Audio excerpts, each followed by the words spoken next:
You are listening to This is Oklahoma, hosted by Mike Hearn, telling stories of Oklahomans and those that have made it their home. This podcast is presented by the Oklahoma Hall of Fame, who have been telling Oklahoma's story through its people since 1927. Follow them online at oklahomahof.com, and then definitely follow them on Instagram for all the information that you need, because I'm sure that's where you follow us as well, at oklahomahof.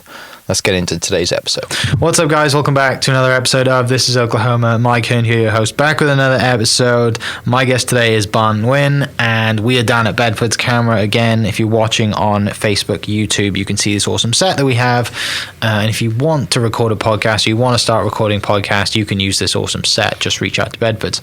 Ban, thank you for coming down. I'm really excited to dive into your story. I know it is a very interesting one. And just kind of everything that you've done and built things from the ground up. It's always nice to talk to another immigrant because we understand fully what the American dream is, right? Like, we know it's real, right? And a lot of people growing up today don't, they don't believe in it, or they think it's just something in the movies. No, ask any immigrant, they'll tell you that it's real. So let me start. Like I said, my name is Ban Nguyen, and I'm the owner of Jimmy's Egg. And hopefully they heard about Jimmy's Egg before. Oh yeah. I've only been around for over 35 years. But anyway, I was born in Vietnam, and talk about immigrant. I was the true refugee program. I mean, the early day of refugee program. I don't think even have refugee program before that. Yeah. But in 75, the Vietnam War was over. In April of 75, and I got to Oklahoma in May of 75. So it took less than 1 month for me and my family to escape the country, which is the communists took over. I might have to listen to the history of that. I don't want to go through the whole program. It's a lot of history. That's a lot of history of the Vietnam War. But I left before my family did, just my sister and I, and we follow this, I guess we could say, CIA personnel. Yeah. He's a friend of my dad, and he told my dad the war is over, so you need to make a plan to escape. And my dad go, no, I'm going to stay and fight the communists. So why don't you take my younger kid? So hopefully, I can continue on my namesake. Yeah. And so the American CIA friend of my dad agrees. So from doing that, he put us in the trunk of the car, drove through 2 airport security gate, put us next to the C-130 plane, and just throw us up there. And his wife and his daughter was waiting the plane waiting for us. Yeah. And he just threw up there, and we didn't understand any English, so he just waved, and there we go. We just flew out, and we went to Philippines for a week. And then Mr. Boy, which is his name was, he sneaked the rest of the family out a week later to meet us in Philippines, and that's how we united the family together. From there, and we went to Wake Island, and from Wake Island we went to Fort Chaffee, Fort Smith, process all the refugee, and with pot luck we have this family. He wanted to sponsor a big family, and he came and picked us out because we was perfect match. We had 4 boys and 4 girls, and mom and dad, so there are 10 of us. Yeah. So he loaded us in a car and drove from Fort Smith to Tulsa, and that's where we started our brand new life. Wow. And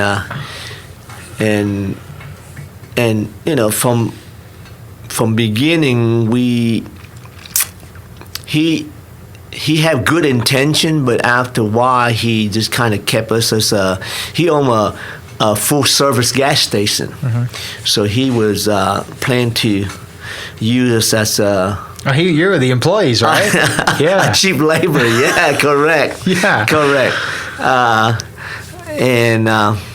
So we were the first Vietnamese refugee family came to Tulsa, and it was a big thing. I mean, he know how to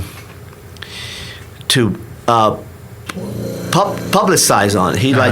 He would go to TV stations and radio station and newspaper TV.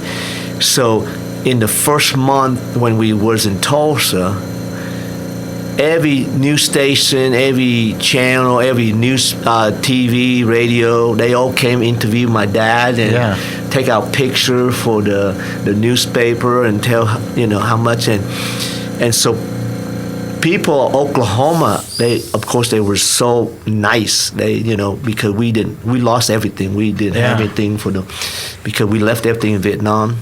So I had people we had people that came, gave my dad a car so he can drive around, find job, and they gave us clothing, monies, food. His full service station, I remember because I was out there washing windows for him. Every full people put gas in, you get to clean the windows, and people will be waiting in line up probably about 5-6 blocks to turn into his gas station, so they all can say hi to us and give us some money or just want to look at us. Yeah. And that's how we started. And of course, I went to. I was young. I was 13 years old when I left. When I went to Tulsa. And so I was lucky that I able to go to junior high school, and I able to go college. Some of my older brothers,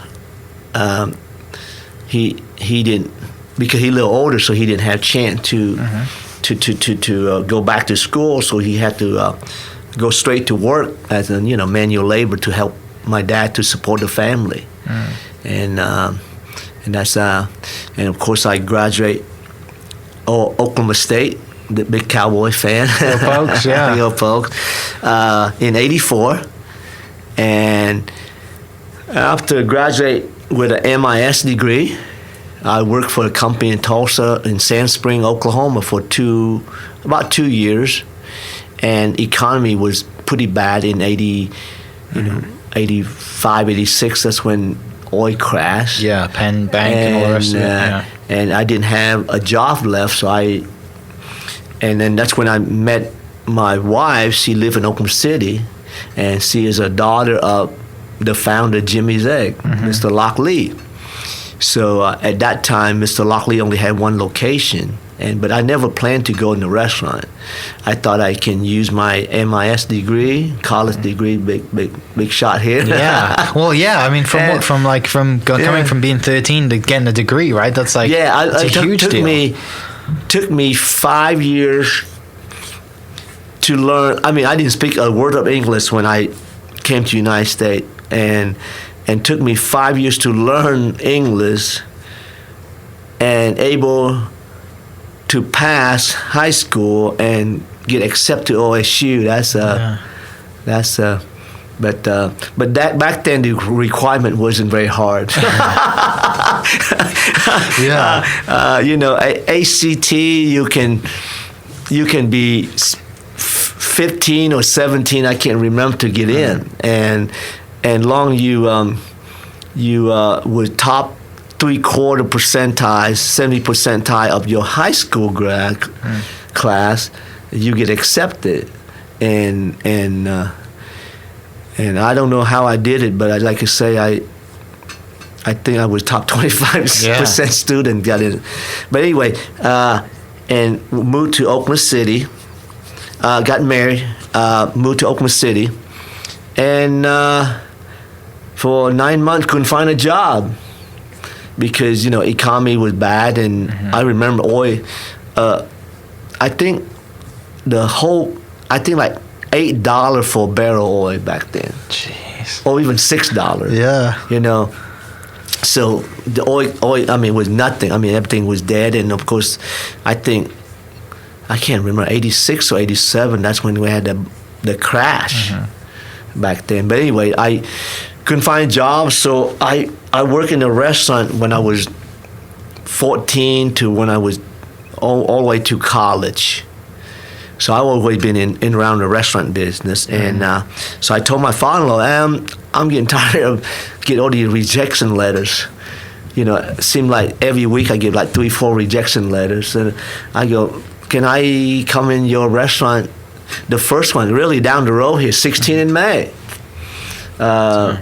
You know, that's the original Jimmy's Egg. And I go, let me help you. I used to work in restaurants, so I help them cook, wash dishes, and do what I need to do. And then in 2 months, 3 months maybe, I told Pop, you know, you can stay home, because he was working 6-7 days a week. He's had that one location, and then the kid, you know, of course, his kid come out on weekend to help him on weekends. So I tell Pop, just stay home. I can handle this. That was so I did it for a little while, and after maybe 6 or 9 months, I told, hey, can I open a second Jimmy's Egg on my own with his daughter and my wife? So we opened the second store at Northwest Highway in McArthur. Yeah. And that whole restaurant, because I was the construction guys, and I was do everything. I was electrician too. I did everything. I put the wall and would help few people, and that store only cost me $29,000 to put things together. Wow. Back then. Compared to what is it today to open a store? Today, open store, if I don't buy a location, probably about close to $500,000. Wow. That's crazy. Of course, you know, we had to use brand new equipment, right. But back then the timing was right, because a lot of restaurants went out of business. Yeah. So we able to go to auction, get 10 cents, 5 cents on that dollar on equipment. You know, we buy used equipment, used chair. So the whole restaurant did not mix and match. We got different color decor. I mean, if you want to go in for decor, forget it. You get different color, different booth, and you know, my wife was a waitress and I was a cook. Yeah. And that's how we started. That's amazing. And then I'm the guy that went out and go, you know, promote the business. I mean, and I was out there hustling and advertising and everything, and luckily, all of a sudden, I ran into Jack Elliott, which is Jack Baldy. Everybody know him as Jack and Ron. He was a big star on the radio, and got hold of him and got to know him, and so he asked me to come up and bring breakfast to the, you know, Kiss 98.9 all the times, and he helped me promote it. At that time, it didn't cost me any money, and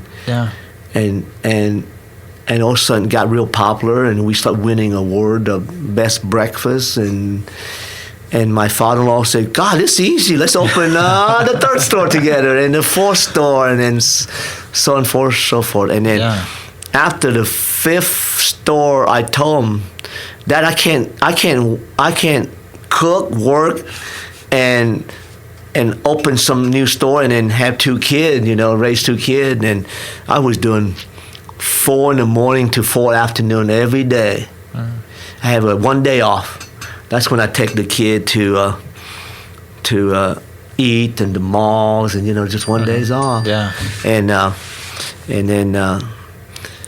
then after 5th, 6th store, and the bank started to notice us, and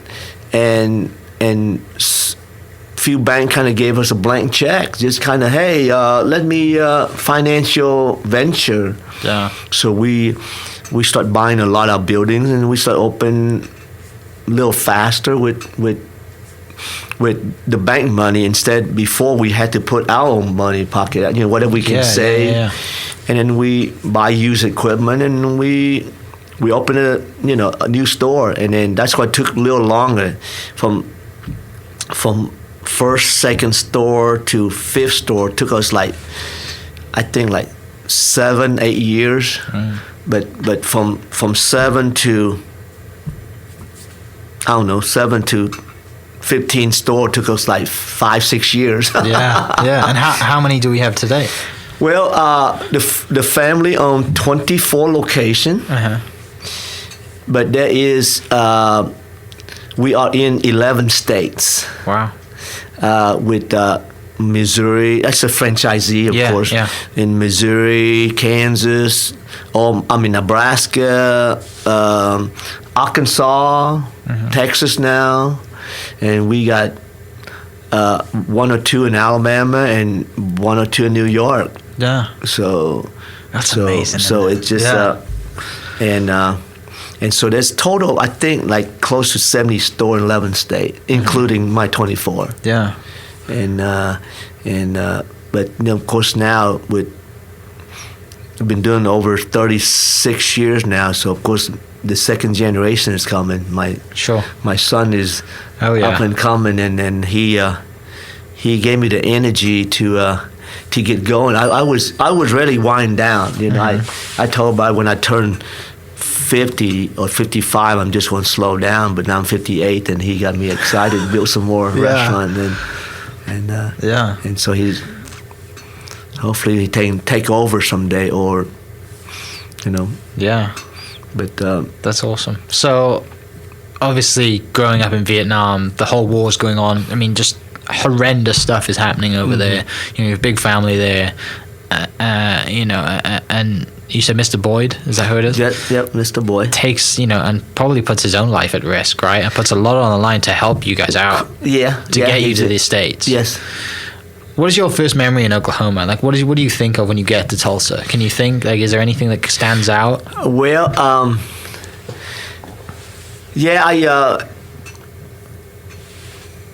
it's pretty bad memory for me, actually.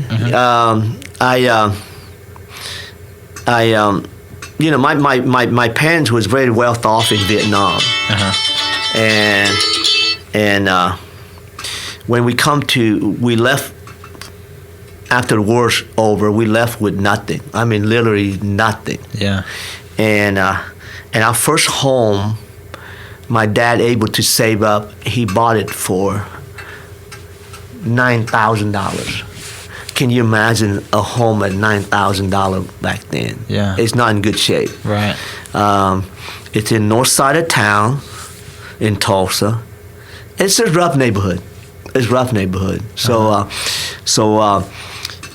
when I grew up, a rough neighborhood, I get a lot of bully. Sure. Well, you stand out. You're different, right? Yeah. I was, just a new first, Asian kid in town, and I hate to say Bruce Lee.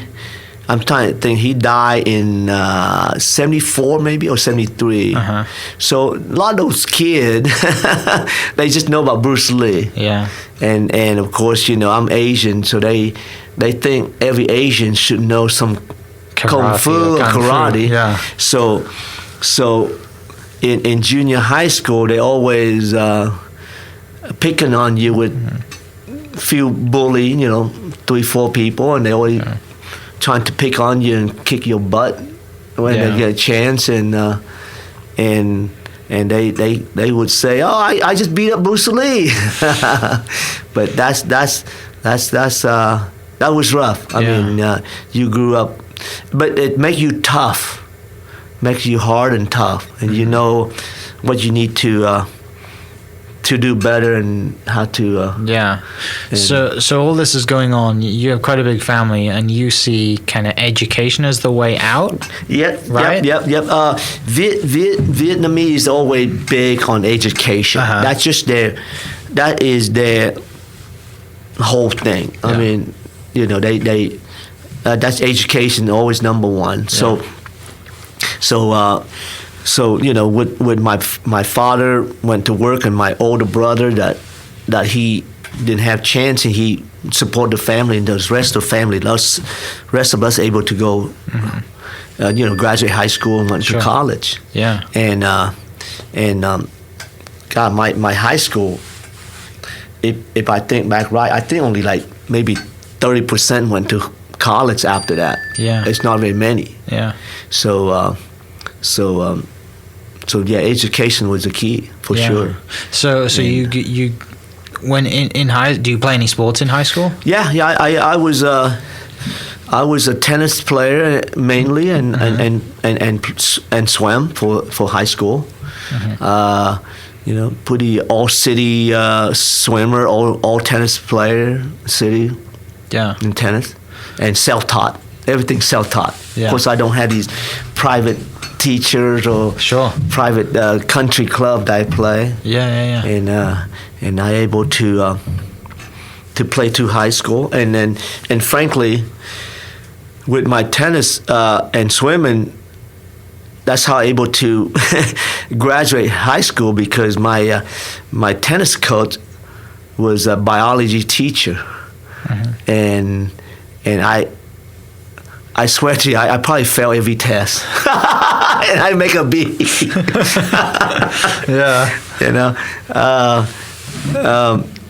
So he always curved me right.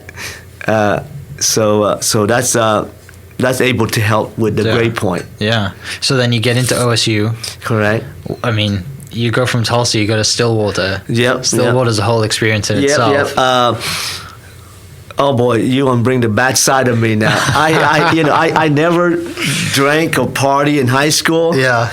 And soon I went to OSU. You're free. I'm free. I went away from the parents, and I learned how to drink my first beer and first drunk, and there's spend many time at tumbleweeds and Cimarron Ballroom, and the watered down beer that they serve, but everybody need to go through that. Yeah. I tell my kid the same thing. How smart you are, but you need to go through it. You got to experience it. Yeah, you had to experience it. Yeah. And it's just, so not to deal. So of course, first 2 years I party hard. Yeah. and I'm proud to say I was 2.18 point average when I graduated college. Yeah. And you had a really good time doing it. I was barely making it. Yeah. But sometimes grade point is not everything. Trying to, of course, trying to join Marine when I was in college because my grade point wasn't good. Yeah. And find out I don't have the back to do it. I did not pass the physical because I have a bad back. Okay. Ever since I was young. Yeah. So that's when I realized, boy, Ban, you better study and try harder to get a job afterward. Yeah. And because I thought, hey, just make it through and go. Because my dad was career military man. Okay. So I thought I always follow his footstep anyway. But I never made it. And so college was fun. I mean, I probably the first Asian guy joined fraternity. Yeah. Lambda Chi Alpha. My Zach brother, Zach's lamb chop.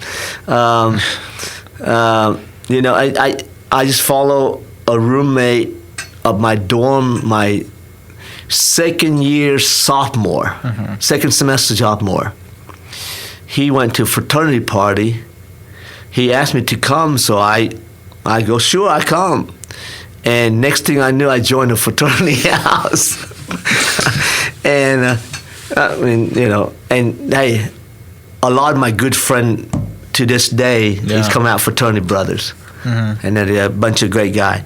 You learn a lot from living with a big group of guys. Yeah. Because I was very shy, Yeah, no, I mean, just kind of by myself and stuff. But but you live with 80 guys in a fraternity house, and you got to know how to talk yourself out of it. I mean, they used to call me Hop Sing. I don't know. Everybody know what Hop Sing is. Hop Sing is the cook in Bonanza movie, the show, the TV show, the Bonanza. You know, little. Yeah. You don't know that one? I have no idea. No, that's probably before my time. Oh yeah, no. This a cowboy show at Bonanza. It's Gunsmoke and Bonanza. Okay. And of course, there's Little Joe and Cartwright family in the movie, and they have a cook. He's a Chinese cook. His name Hop Sing. Yeah. And so a lot of fraternity people called me Hop Sing back then. So that's brilliant. Yeah, and you know, we have few fight. I mean, of course, you know, I take. You can't with 80 guys. You can't not have some testosterone exactly. going around, right? Yeah. You know, I mean, whatever.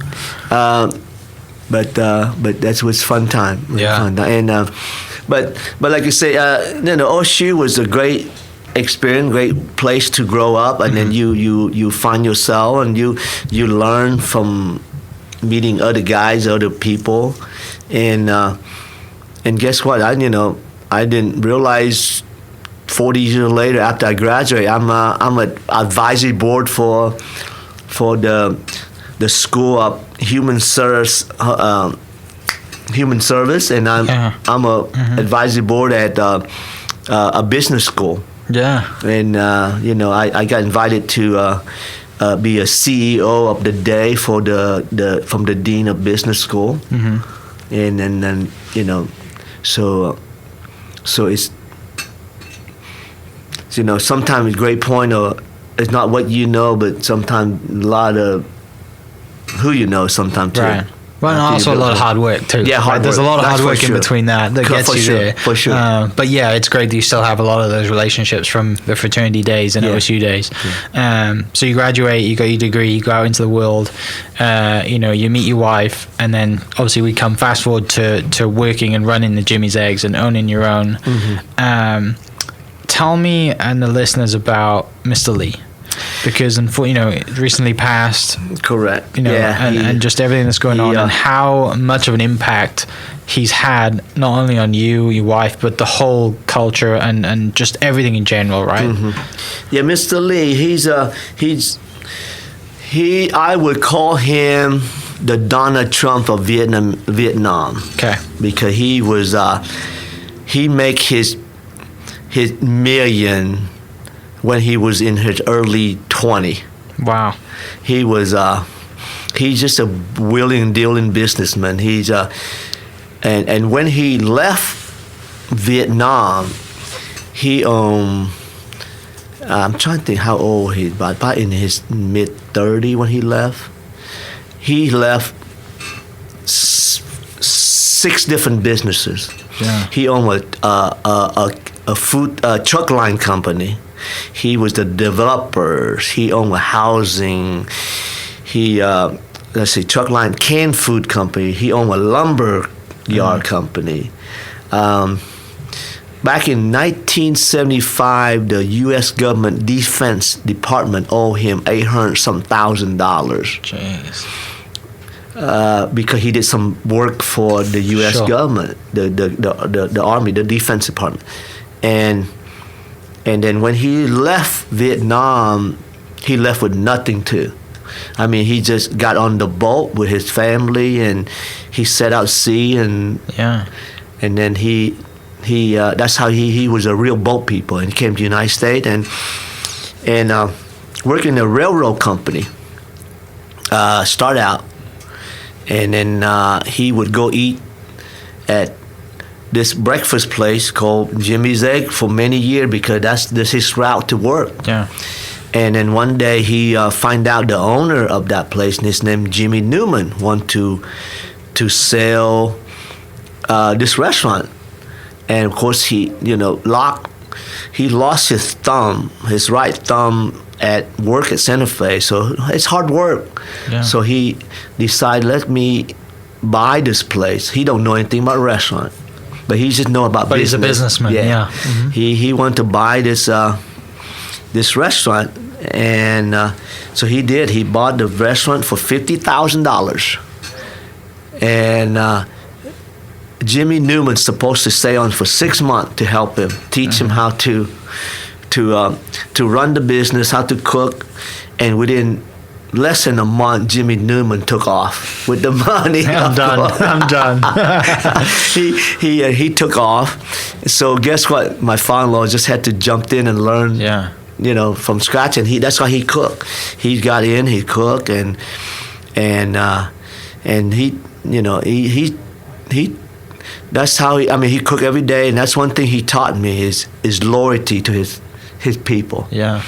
And then his friend, his business associate, the people that help him start the company, or even the salesman. They treat him good, and so he's very loyal to them. Yeah, I heard a story about Mr. Lee that I think it was from one of the chefs who originally worked for him now owns some, right? And then also he would sponsor people. Is that right? Yep. How can you elaborate on the story a little bit? Like how? Well, what's the deal is he had a few Mexican employees. Mm-hmm. They start out illegal, and so after they worked for a few years, 5, 6, 7, I can't remember, and they asked him. They have a program that you can sponsor certain people that he able to have a job at Jimmy's Egg, and he dependable. He not on welfare, and he can. So he sponsored about 3 or 4 his employees. He showed them that hey, they work here, they make a good living, and great people and so on. And back then was the government, I guess, was a lot easier to have a program that's something like that, and they able to get their green cards, and they brought their family in. And as a matter of fact, a lot of them still working for me to this day. Yeah. That's amazing. And but he was a great guy. Great. Yeah. So you go, like you said earlier, you went from 1 to 5 in 7 years, and then 5 to however many. Very fast, right? Because the bank is like, you guys are doing great. I want to give every bank's like, here's the money. Exactly. Which is amazing. So when you're coming here and you're in college and you have your degree, the last thing you think you're going to be doing is running restaurants, right? Correct. Yeah. Did you enjoy cooking though? The first 2 years of myself cooking, because I just feel like, hey, I just bought myself a job. Right. Okay. Yeah. I just bought myself a job, and so. I remember the first year we in business, and I did calculation with my wife. Back then, I think when I was working, I was making maybe 20-something thousand a year salary. My first year after I opened business, and I do the math, money in, money out, and I think we profit 69,000. I go, Mama, we were rich. Right. Coming here with nothing, right? Yeah, $69,000 is a lot of money. Yeah, and look, Mama, we I'm my net income 69,000, and so like you say, the first few years it's because you bought yourself a job. Yeah. And then after you able to build next stop, next door, and then you find new location. It can become big business now. Become more fun then. Right. It become. I learned this from my father-in-law. He loved negotiation. He loved contract. Building things. So I am the same thing. I love negotiate. I love handshake. I love. Put down contracts, sign, make things happen, and it become fun. You love the business side of it. Yeah, correct. The dealing. It doesn't have to be restaurants. Right. It could be anything. So you love the business like say side of it. after the 5th store, 7 years, so I stopped cooking. So I become I become a businessman. You find a location, negotiate for the land and the lease contract and stuff like that. That's become fun because you don't learn that from college or anybody. You learn that from self-taught or self-experience or you've been through it. I have a big S on my forehead many times. Sucker! Many times, I've seen you coming, Yeah, so you learn from it and you go, hey, okay, next time I'm not going to do this, And so that's come with just having to go through it. That's a great lesson, though, isn't it, for people listening? Like, you have to go through those failures to learn. Okay, exactly. You? And I mean, not there's like 5% people out there because their mom and dad got so much money and they just kind of pass on and they got old money, that silver spoon. But boy, there's a lot of us out there had to work hard for every dollar that we earn, and that's how we appreciate the dollar that you work for. I mean, you appreciate your life because how hard you work for it. It's not something been given or also it's drop on your laps. Yeah, and then and so that's I think that's the big part of I would tell a lot of my friends the baby boomer is the worst parents in the world. Yeah. Because they spoil their kid. They give their kid because they have it hard when they grow up. Yeah. So they don't want their kids to grow up the same way. Correct. So they give, and guess what? And that's what we're going through right now. All the kids just want, what's in it for me? Yeah. Where's my handout? And they won't work for it. And then there's a lot of work ethic is just it's not there. I'm guilty of that, right? Like, I'm 30 years old now, and like my mum, I didn't learn how to cook or learn how to do my own laundry until I got to college. Yeah. Because my mum was just like, I'll take care of you. It's easier if I do it. My dad's the same way. Right.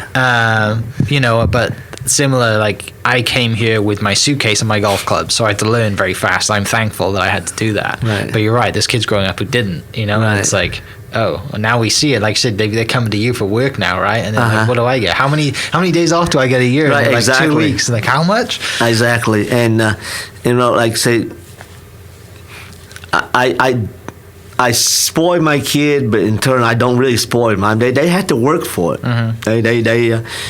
They at young age they work for it. Yeah. And not just some kind of freebie stuff. Right. So, yeah. So, but it's like I say, it's been fun adventure and ready kind of pass on to the next generation. If it's kind of funny today. I got an offer to buy Jimmy's eggs out.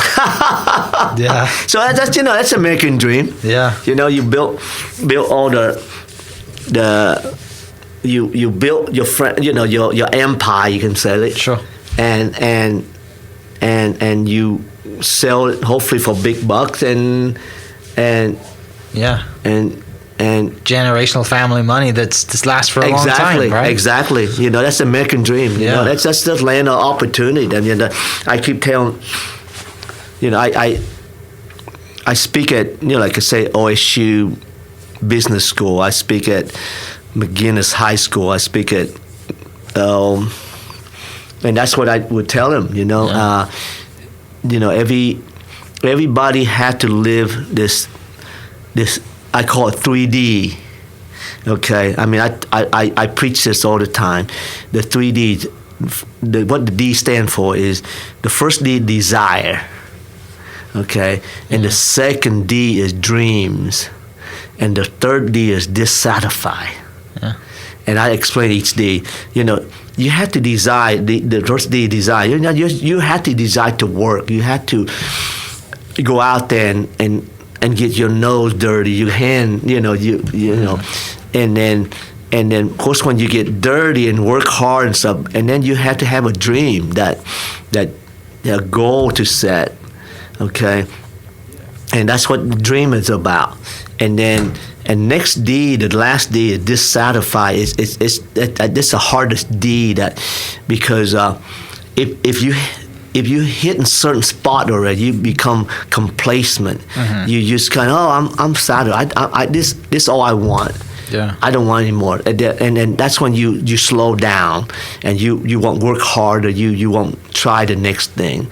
And so whatever level you're at, you have to be dissatisfied. You say, hey, I need to go next level. I mean, just like golf. I mean, I'm at 4 handicap. I want to get lower. I'm dissatisfied with my 4 handicap. Yeah. And so I preach that to a lot of people. I mean, I preach that, like I say, in high school and college level when I make a speech. Yeah. You mentioned golf. I mean, that's how we met, was on the golf course, thanks to Chris Jones when we played golf together. And I think Gary played with us too, I think. Backus. Gary played with us too out there. But when did you stop playing golf? When was that like, and why did you stop playing golf? Oh, God, I picked up golf probably about 20 years ago. Yeah. Like I say, I was good enough to play college. Yeah. And I did have, I could have played at a Baker University in Bowen, Kansas. Okay. But that was a small school, and it's a Baptist school. Sure. Well, you probably knew that you weren't going to play golf professionally. At that tennis, time, right? Did you? Tennis, yeah. Yeah. And they didn't have the degree that I want either. Gotcha. And so I decided to just be a normal student at OSU, but at the same time when I was student, I was still competing, USTA level tennis. Yeah. When I was in college, high school, college, and I got to a level I was number 1 in Missouri Valley in tennis 3 years in a row for 4.5 level. Yeah. I mean that's considered pretty high. Good, yeah. But I got hurt. I ruptured my disc, so I have a surgery. So I could not play tennis more. So I decided to pick up golf. I think try at 2001 maybe. Yeah. And I was self-taught in golf too. Yeah. I just picked up the game and fell in love with it. I used to make fun of golfer. Yeah. I mean, you guys play. There's a lot of people that used to do that in school, you right? play a sissy sport. Yeah. It's not a real sport. It's your granddad's sport. But sport rich country club kid, and blah blah blah, and now I can't have enough of it. I know. And my everybody I know knows you as you play more golf than most people. And then, right? My goal is trying to if that golf course ranked top 100 rating anywhere, Golf Digest, Golf Magazine, I want to play. Okay.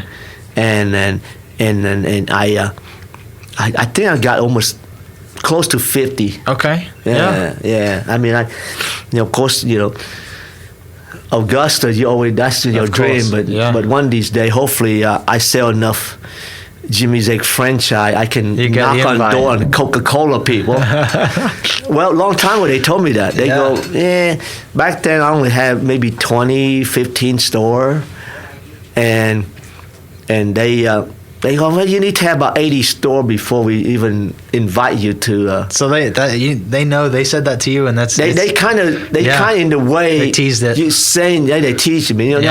You're not quite big enough that we're going to invite you. Invite you. I mean, okay, be that way. Yeah, okay. Give me a goal to work towards. What was like the favorite golf course you've played then? Man, I mean, I play everything. I mean, out of the top 50 that you've played? Top 50. Pebble Beach, Spyglass. I think Spyglass better than Pebble Beach. Yeah. But the more I play Pebble Beach, it's getting better. But Whistling Straight always is up there. Okay. East Lake is up there. I mean, I play Sawgrass. I play Bandon Dune. I'm like, oh my Lord, on and to me, I'm just a golf guy. I'm trying to break 80 every golf course I play. Yeah. Okay. Right. So if if any top golf course, I break 80, I become my favorite.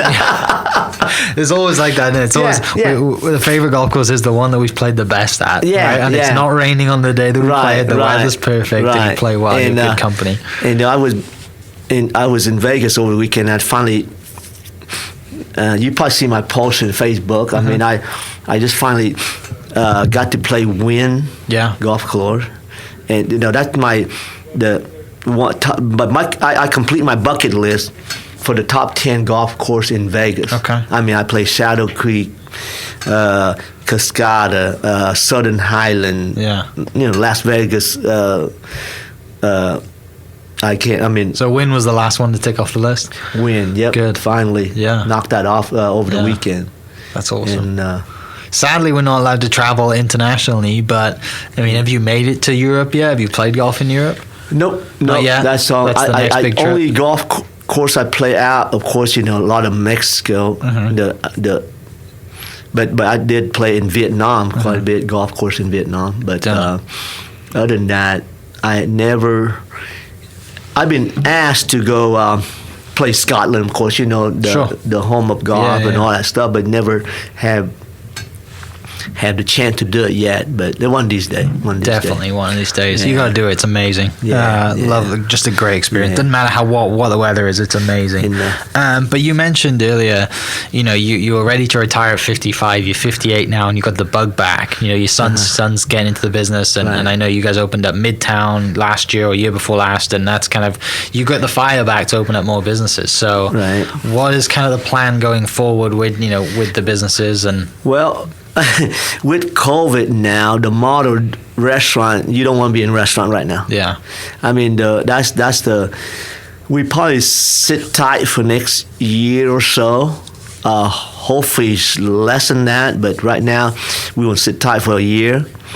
And I mean, I have few thing in mind, but like I said, 2 years ago, my son created this restaurant called Riviere Modern Banh Mi, and we been doing it for like 2 years now, and been very, very successful. I mean, they very positive feedback from it, and that might be something that we might take to expand on. Yeah, because Jimmy Zake about run out of room.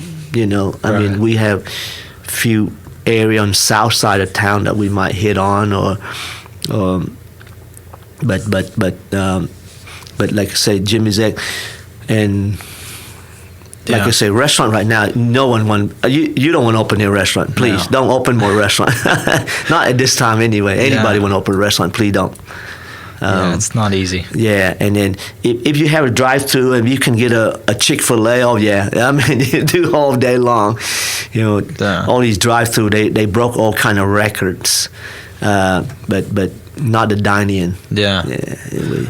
Well, I mean, it's been. I thank you for coming down. This has been awesome to share the story. I know there's a lot more, and I know people listening. I've learned a lot about you as well. Your early history, coming to the States, building the businesses, and then just getting into it, and meeting Mr. Lee and married, all that stuff. Now your son's in the business, and that's reignited your fire a little bit. For everyone listening, I guess what's the last thing that you tell people when you do your talks at business schools and stuff like that? What's the one thing that you tell people, and you leave them with that? Well, one thing I told them, it's like I said earlier, this land opportunity. I mean, you just have to work at it. You can't just sit back and expect it going to hit you in the face or drop in your lap, because it don't. I mean, you have to go out there and reach for it. And then, like I say, with my 3D that I was teaching high school and college kids. It's just but it's not going to be easy. I mean, it's going to be a lot of hard work, and I was truly blessed that I have a lot of good employee with me too. I mean, I treat my employee like family. I mean, they the one that make the difference. It's not me. I mean, I can build the store all day long, but I can't be there all the time. My employees have to be there, and for me, I can sit down with my dishwasher and just be there like his best buddy. Just talk to him. And then so they respect you for that. You know, then they you have to treat people the way it should be treated anyway. It's just it's a circle of life. I mean, it's just everything. It's not doesn't matter how good I am. It's just other people. But anyway, that's fun. I mean, I hope I can get my son come back here and talk about. We need to do a part 2 to talk about current food and Riviera and everything else, and we'll definitely get to that. I know that's something that, you know, the next phase and the next, you know, the family legacy, right, that you're building. That's the next phase, and I'm sure you and your wife are super proud and happy to help out. But we'll definitely get to that, and for the listeners, I'm sure we'll get to that a little bit after this one. I think probably, you know, we'll definitely set that up. And that's awesome. No, it's this one. No. Glad you could make it down. I'm glad I'm glad you got back in here from Vegas, and it's not too. I mean, it is too cold. You need to probably go back and go somewhere warm, play some golf. But thank you so much for coming on the podcast. I appreciate it. Kind of hard to talk about yourself all the time, though. Yeah, it's not easy. It's tough. It's just but I really appreciate it, and I know that there's a lot of, you know, trauma and bad stuff there that happened that you know that people can just imagine and look at the history books. But thank you for doing it. I'm glad you're here. I'm glad we got to meet. And for everyone listening, we'll catch you next episode. Cheers. Right. Thanks. This podcast was presented by the Oklahoma Hall of Fame, who've been telling Oklahoma's story through its people since 1927. Follow them online at oklahomahof.com and definitely on Instagram at oklahomahof. Catch you next episode. Cheers. Thank you for listening. We are inspired by those around us and hope that you are too. Make sure you subscribe to this podcast on your favorite podcast platform and leave us a review so we can keep telling your stories. For more great Oklahoma content, follow This Is Oklahoma on Facebook and Instagram.